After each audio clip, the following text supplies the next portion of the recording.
Para esse advogado, o governo deveria qualificar melhor os jovens. Ele diz que, do contrário, o gasto com eles será ainda maior. Essas pessoas voltam para a informalidade.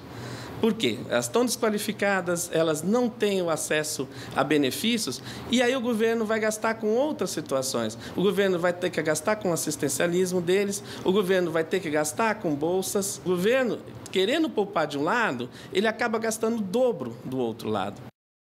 Vila, há de fato uma distorção que os jovens poderiam ficar há pouco tempo no emprego justamente para conseguir o seguro-desemprego, como alega o governo, ou é economia e corte de gastos mesmo? Economia e corte de gastos. Evidentemente que tem gente que tem a má fé tal. Agora que é a velha história, quem é que vai pagar por quem? Né? Nós vamos ter esse ano de 2015 ou crescimento zero ou recessão.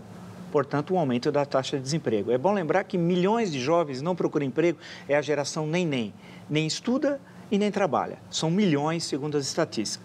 Nessas estatísticas também não estão os membros do Bolsa Família. São 15 milhões de família, no mínimo 4 pessoas, são 60 milhões de brasileiros. Então, veja a situação que nós ficamos. De um lado, crise econômica, que vai afetar os mais jovens especialmente, essa geração nem e o corte de pessoas que necessitam desse seguro-desemprego passou por sobrevivência. É bom lembrar que isso é uma conquista recente na história do Brasil, né? É uma conquista democrática a existência do seguro-desemprego. Caberia, caso ocorra fraude, e deve ocorrer, o governo ter mais cuidado nesse tipo de concessão. Agora, acabar com isso, com essas regras, eu acho um verdadeiro absurdo. Essa proposta do Movimento Passe Livre, que conta inclusive aí com a participação de algumas pessoas que foram secretários aqui na própria cidade de São Paulo, como a gente viu na reportagem, é viável? Ela é factível? É como o coelhinho da Páscoa. É igualzinho, é tão factível como o coelhinho da Páscoa. Os dois são iguais.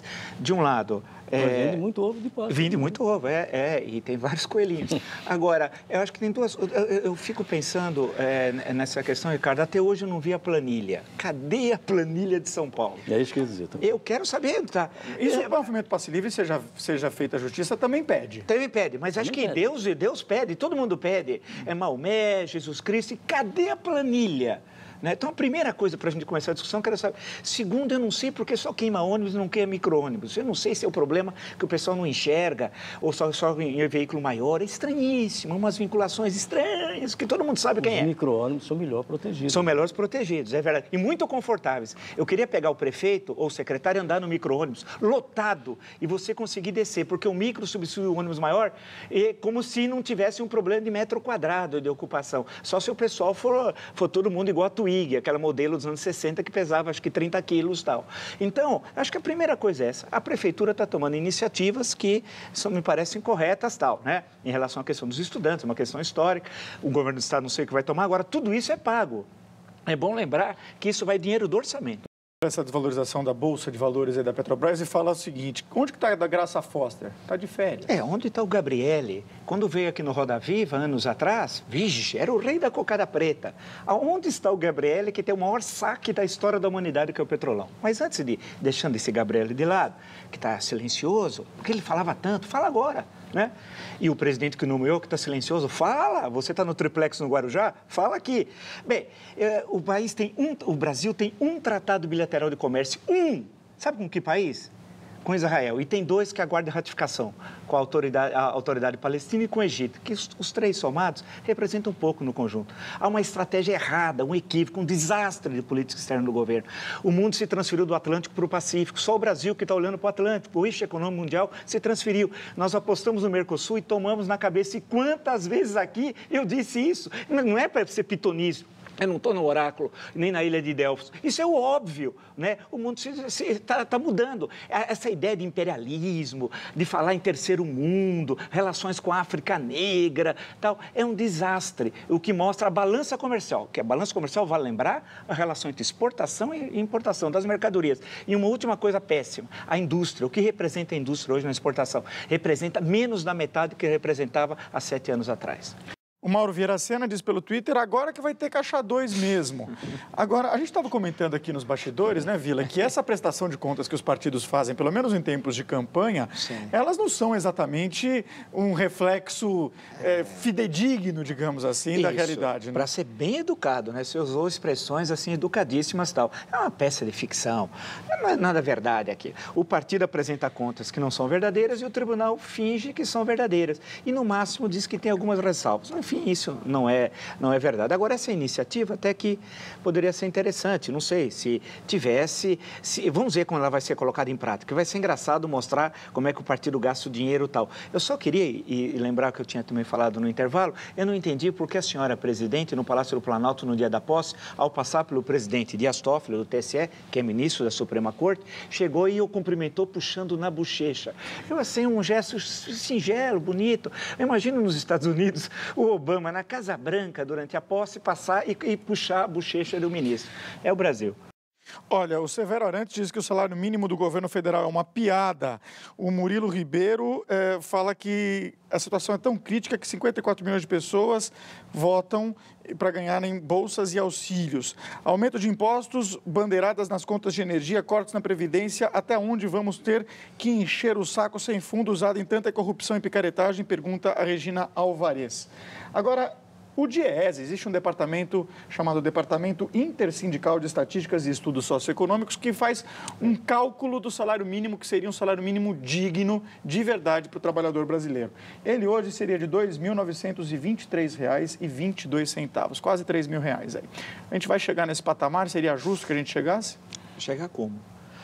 Eu conheço os cálculos de DIEESE e tal. O que eu acho que é um certo... Ele usa como base a lei.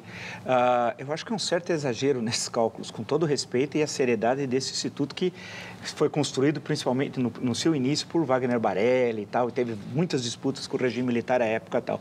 Mas é bom lembrar, quando foi citado pela reportagem, quando o salário mínimo foi criado no Estado Novo, na ditadura varguista, o Chico de Oliveira tem um grande estudo, Crítica à Razão Dualista, começa falando sobre isso. O salário mínimo já foi para achatar o salário, não foi para dar condições adequadas de vida aos trabalhadores e tal. Agora, o salário mínimo também tem que ser o que é possível no país. A grande questão, não adianta você querer aumentar o salário mínimo e as prefeituras, por exemplo, não têm condição de pagar. Ou os governos estaduais, ou as empresas, ou as pessoas que empregam, as empregadas domésticas, que no Brasil isso ainda é algo importante, ou o Instituto de Aposentadoria, que é muito baixo, o salário é. Agora, o grande desafio é fazer a economia crescer. Se a economia crescer, aí você tem condições, e aumentar a produtividade, você tem condições de aumentar os salários. Não vamos pensar na ficção do mero número contábil do salário. Precisa ver o que o salário efetivamente compra. Nós já tivemos salários enormes, salário mínimo que o sujeito no final do mês comprava metade do que ele recebeu no dia inicial, né? O Mauro Vieira Sena pergunta: quantos salários mínimos se deram de aumento aos ilustres parlamentares? Eles partem de salários, evidentemente, muito mais altos, né? E que existe o teto constitucional, inclusive, que já foi modificado várias vezes para igualar os três poderes. Mas é muito mais alto o valor, né? Passou hoje quase de R$30 mil, né? De muitos ministros mostram que a chance de dar errado é bastante razoável. Passa a impressão que só tem aventureiros. Tem outras pessoas perguntando aqui, por exemplo, Emilson Nunes Costa, que nas grandes democracias os ministros de ciência e tecnologia são do meio acadêmico, com vários PhDs. Por que aqui isso não ocorre?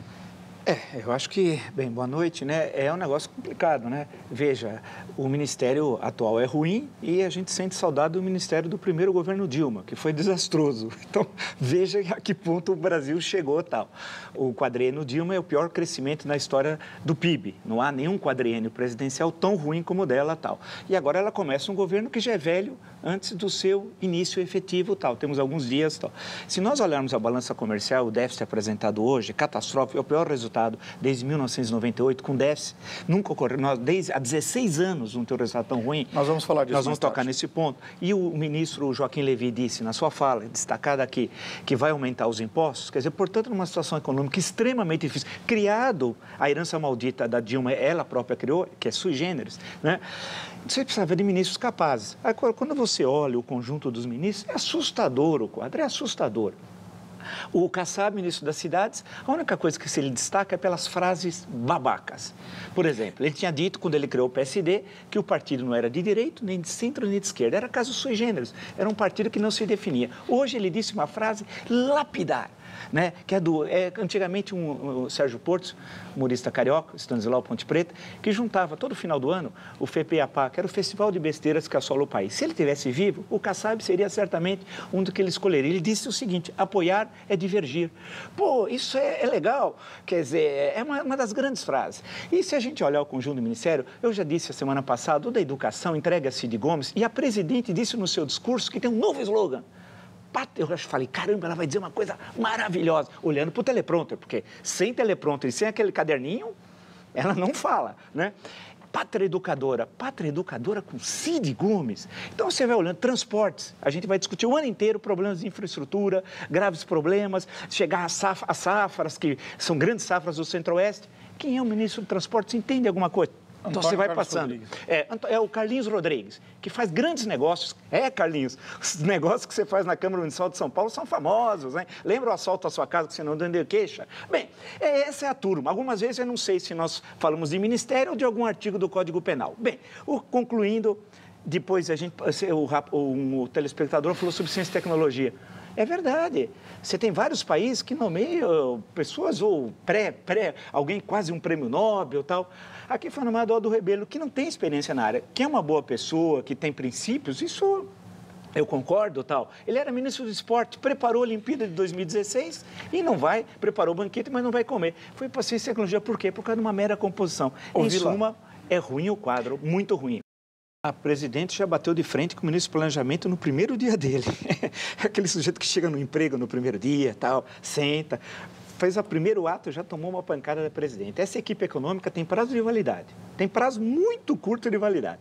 E aumentar impostos, quando todo mundo diz que a carga tributária brasileira é altíssima, é um absurdo. E se for discutir a carga tributária, seriamente, e nós já falamos várias vezes aqui no Jornal da Cultura, vamos discutir, por exemplo, o que recai sobre as pessoas físicas, que é uma absoluta injustiça dos tributos sobre a pessoa física no Brasil. Tem a questão da impunidade, agora tem um outro fator, Ricardo, que normalmente a gente não destaca, mas me parece importante, que é a qualidade das estradas brasileiras, porque a culpa sempre é do cidadão, nunca é do Estado.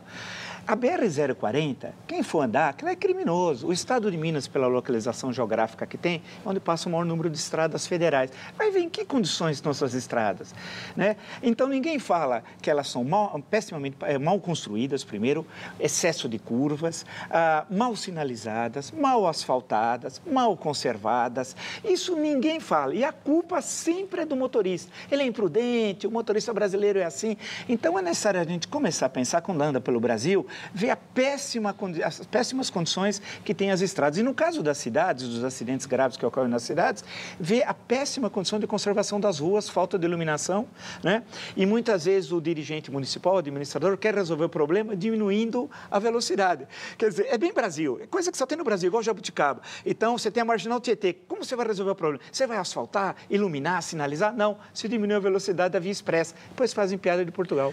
Emilson Nunes Costa lembra que uma das principais causas é o fato de não ter rodovias duplicadas, o que força mais as ultrapassagens indevidas perigosas, né? E o Robson de Itapevi lembra pelo WhatsApp que o trânsito mata no Brasil mais do que guerras ao redor do mundo. Sim, mas olha, fica intrigado que São Paulo tem.